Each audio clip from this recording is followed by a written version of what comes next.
Show that for any vectors a and b, कोई भी vectors हैं ए और बी, उनके लिए बेटे A minus B less than equal है हमारे पास ए प्लस बी, ये लेस देन इक्वल है ए प्लस बी के। तो बेटा ये हम लोगों ने इसमें प्रूव करना है। Let's see how to use it. सबसे पहले हम क्या करते हैं, टेकिंग, पहले बेटे ये साइड हम लोग सॉल्व करने लगे हैं, जरा गौर कीजिएगा। a plus B less than equal आ रहा है a प्लस बी के, ये बेटे हमारे पास वैल्यू आ जाती है। जैसा कि हम लोगों को इल्म है कि अगर हम लोग स्क्वायर लेते हैं a प्लस बी का होल स्क्वायर लेते हैं तो उसको हम लिख सकते हैं a plus b dot a plus b. तो बेटा इस सूरत में उसको लिखा जा सकता है। अगर हम लोग होल स्क्वायर लेते हैं वेक्टर का तो बेटा ये हमारे पास जो है इस डॉट की फॉर्म में लिखा जा सकता है। अब हम क्या कर लेते हैं, इसको हम a प्लस बी का स्क्वायर जो है वो इक्वल आ जाएगा हमारे पास a square plus 2ab plus b square के, ये बेटे हमारे पास वैल्यू आ जाती है। हम यहाँ पे यूज करेंगे यूज कॉशी श्वार्ट्ज इनइक्वालिटी। बेटे इनकी इनइक्वालिटी के मुताबिक हमारे पास जो वैल्यू आ जाती है a डॉट बी में, a डॉट बी बेटा ये हमारे पास जो है लेस देन इक्वल होती है a b। बेटा ये a b के अलग अलग आप लोगों ने क्या करने हैं, मैग्नीट्यूड ले लेने हैं। ये इसके क्या होता है हमारे पास, ये आ जाता है इसके लेस देन, ये वैल्यू इसके लेस देन आती है देन या thus a प्लस बी इस फॉर्म में लिखेंगे is less than equal to, ये हमारे पास लेस देन और इक्वल आ जाएगा किसके, a square plus 2a b plus बेटा b का स्क्वायर। मींस कि आप लोग इसको लिख सकते हैं a plus b as it is, and ये बेटा क्या बन जाएगा, a हमारे पास ऐसे आ जाएगा प्लस b इस तरह से आ जाएगा, और बेटे इन दोनों का क्या बन जाएगा, ये होल स्क्वायर बन जाएगा। इस तरह से आप इसको लिख सकते हैं। अब क्या करेंगे, आप टेकिंग स्क्वायर रूट, जब आप लोग स्क्वायर रूट लेते हैं बेटे, टेकिंग स्क्वायर रूट,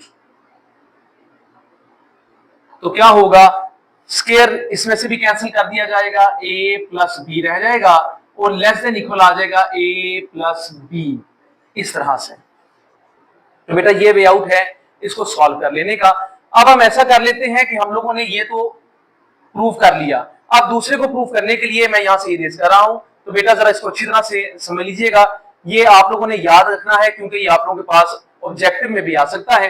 तो जरा गौर करते हैं, अब हम लोगों ने इनइक्वालिटी के लिए क्या करना है और इनइक्वालिटी किस पर कौन सी अप्लाई करनी है, जरा गौर कर लेते हैं। नाउ टेकिंग, अब बेटे आप इसको ले रहे हैं, it is a minus B less than equal आ रहा है आपके पास a प्लस बी के। तो बेटा आप लोगों ने ट्रायंगल इनइक्वालिटी के बारे में समझना है, ठीक है जी। हम लोग अप्लाई कर रहे हैं, अप्लाई ट्रायंगल इनइक्वालिटी, ठीक है जी। टू किस पर अप्लाई कर रहे हैं, a इक्वल है a प्लस बी माइनस, हमारे पास क्या आ जाता है बेटे, गौर कीजिएगा, ये माइनस आ जाएगा हमारे पास b। किस तरह माइनस आ जाएगा कि बेटा ये यहाँ पे था, आप यहाँ पे प्लस था, इक्वल के इधर ले आएंगे तो बेटे माइनस हो जाता है। इस तरह से आप लोगों ने इसको लिख लेना है। अब आप लोगों ने इस पर अप्लाई करनी है क्या, triangle inequality, then a less than equal आ जाएगा हमारे पास a प्लस बी, इस तरह से। और बेटे बाकी आ जाता है आपके पास माइनस में b, ठीक है बेटे, ये माइनस में आपके पास b आ जाता है। तो एज इट इज आप लोगों ने इसको इस तरह ही लिख लेना है। अब बेटा ऐसा होता है कि हमारे पास, जैसे कि हमें पता है कि एब्सोल्यूट वैल्यूज में जो हमारे पास b है या माइनस b है वो इक्वल b है, जिसको मर्जी आप पहले लिख सकते हैं। अगर ये इस तरह से है तो बेटे क्या होगा, then a is less than a plus b, और यहाँ पे बेटे क्या आ जाएगा, प्लस यहाँ पे आ गया b। इसको इक्वल किस तरफ ले आइए, तो a minus b is less than equal किसके आता है, a प्लस बी के। ये बेटे आपके पास क्या आ गई है, इक्वेशन नंबर 1। नेक्स्ट सॉल्व करते हैं। तो बेटे अब हम लोग अप्लाई दोबारा से करने जा रहे हैं, अप्लाई करते हैं ट्रायंगल इनइक्वालिटी टू, किस पर अप्लाई कर रहे हैं अब आप, बी पर। b equal a plus B minus A. तो बेटे क्या हो जाएगा, देन आपके पास b लेस देन इक्वल आ जाएगा a plus B plus minus A. जैसा कि अभी आप लोगों ने देख लिया कि माइनस ए जो है वो a ही के इक्वल आ जाता है एब्सोल्यूट वैल्यूज में। बेटा तो क्या होगा यहाँ पे b लेस देन इक्वल आएगा a प्लस बी प्लस ए। बेटा ये प्लस है, इक्वल के इधर ले आइएगा तो ये माइनस हो जाएगा। इस तरह से आप लोगों ने इसको माइनस में लिख लेना है। ले बेटे ये भी आउट होगा, इसको लिखने लेगा। अब हमारे पास जो है यहाँ पे ये डायरेक्ट मैंने कर लिया है, चले हम डायरेक्ट नहीं करते, स्टेप्स को जरा एक बढ़ा लेते हैं। तो ये हमारे पास इस तरह से आएगा, पहले प्लस है यहाँ पे माइनस हो गया।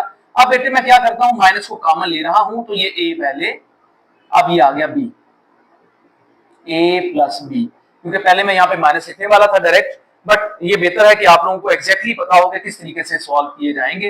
ये बेटे बन गई क्वेश्चन 2। अब जब आप यूज करते हैं कंबाइनिंग 1 एंड 2,